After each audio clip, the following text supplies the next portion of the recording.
All right, traditionally when we fish the surf, or when I fish the surf in this part of the world, I love my snapper snatchers, but today I'm using one of the new Black Magic Longreach rigs. It's called Longreach because this rig helps you to cast further, and in a lot of cases you can have a great spot, a big hole or a gutter, but it's a bit far to reach with a traditional rig. No longer. This is going to make your life easy. It looks a bit funky, but trust me, once this is on the rod, it is so good. The bottom of the rig's that shuttlecock piece. Our sinker will go onto this. The top of our rig is going to be this swivel that's sliding back and forth here. This is the one we tie to our main line, and it will all make sense in a second. As all I do, tie that on there, just like so. Trim the knot. Little pair of cutters on the zinger.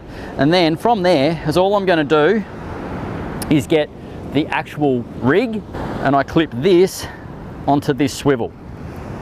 It looks a bit funny, but trust me, this is an absolutely dynamite way to fish. These floats, which is what they are, will make the bait float up in the water. So if you've got reefy or rocky bottom, it's great because your bait will sit up off the bottom. But in the surf, it's also very handy. We use things like surf poppers to attract the salmon, and they really do catch them. Having these on the line, they're blue and white, they attract the salmon. You have a piece of bait hanging off here, which in this case will be a bit of blue bait.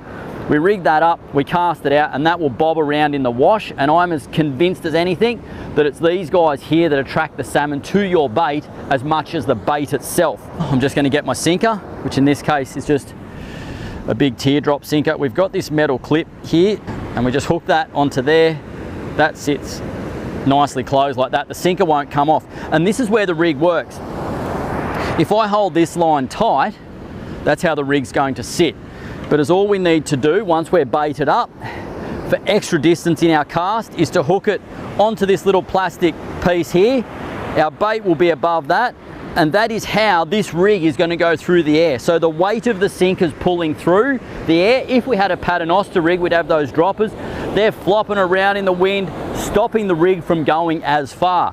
But you're going to ask, how does this work? Well, this piece here, this little plastic concoction, looks a bit like a spaceship. When that hits the water pressure forces that up, the line goes slack, and that pops straight off.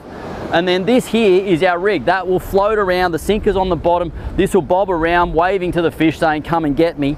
And we will be fishing often cases in an area that we wouldn't be able to reach otherwise. This is why it's called a long reach rig, because you can reach those spots out the back. I guarantee with this rig you will get more distance in your cast, and if that bit of prime water's that bit further out, you're going to catch more fish.